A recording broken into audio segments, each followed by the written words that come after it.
Laura Suter and I'm joined by Andy Bell, Chief Executive of AJ Bell, to talk about the company's latest results. Hi Andy. Hi Laura. So these are the first annual results since the IPO. What are the highlights for you? Yeah, it's really important in your first year as a PLC to deliver to expectations. I'm pleased to say we did, if not slightly exceeded them.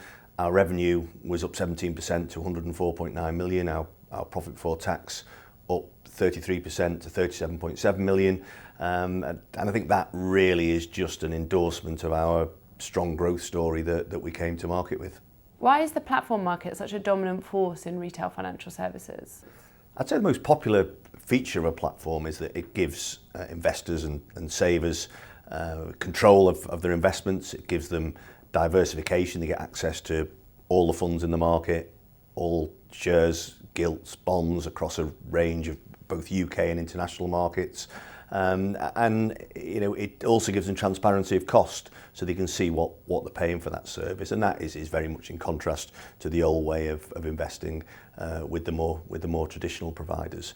And then you've got the more economic and political factors. So people are living longer, they're having to save for themselves and look after themselves. The government, you can't rely on the government in retirement anymore, and that is those demographic changes are certainly playing towards the platform market, and that coupled with technological advances are driving innovation. It's forcing us all to look back at how we deliver our products, and those of us who are continuing to drive our propositions forward are doing well.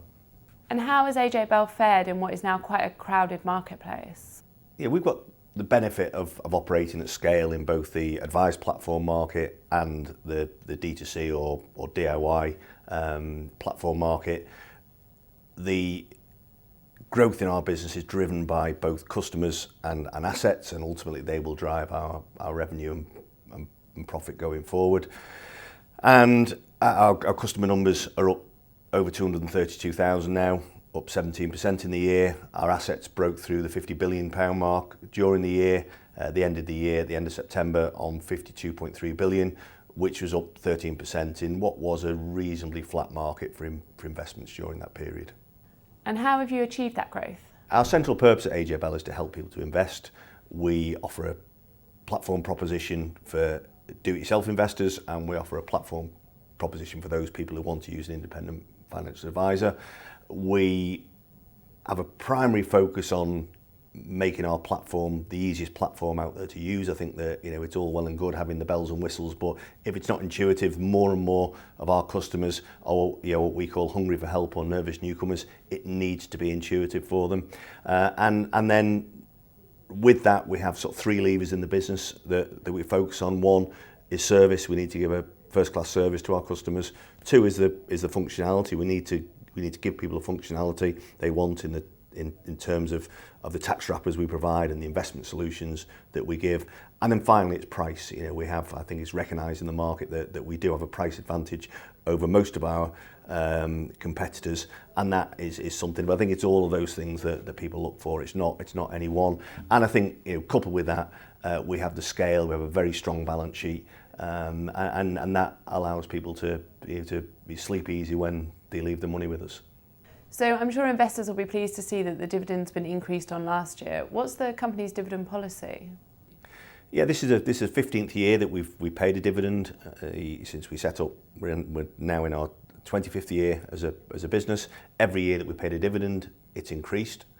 Our dividend policy is to pay out around 2/3 of retained earnings in that year.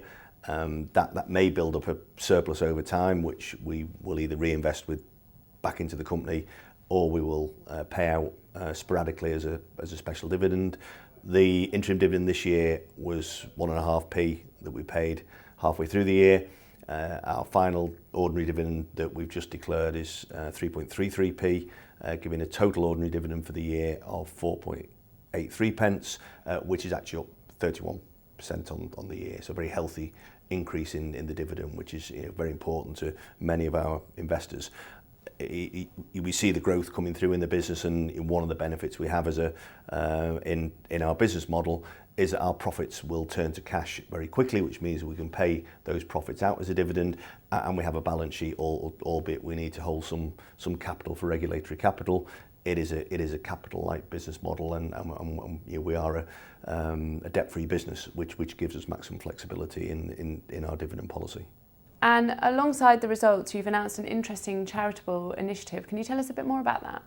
Yeah, I think we've been very keen, as many companies are at the moment, to find ways of working with our community. And the idea we came up with, we don't believe it's been done before, is to come up with a unique share option scheme that places a number of share options into our charitable foundation, the AJ Bell Trust, and then subject to certain performance measures over the next 3, 4 and 5 years, that may or hopefully will result in a payment to the charity. So really what we're doing is that we're saying to our shareholders, if we deliver for you in the terms of growth, and it's a very simple level, our minimum threshold would be to double our profits over 3 years and actually increase them by 150% over 5 years compared to the year just gone. And if we do that, then we're saying to our shareholders, some of the gains you made will be shared with good causes and charitable initiatives. And we're hopeful that not only will our shareholders be supportive of that, but others may take the lead as well. And finally, what's your outlook for the next year? Well, first and foremost, I'll not be alone in hoping we get some certainty in the political and economic environment, so that we get some political certainty, we get Brexit out the way in some form or other, and then we can focus, like everyone else is, on continuing to grow our businesses. Our focus is still on developing our product propositions, taking advantages of technology, driving costs down so as we can share those cost reductions with our customers, and generally taking advantage of what, despite the negative sentiment out there, is actually still a very strong, thriving investment platform market.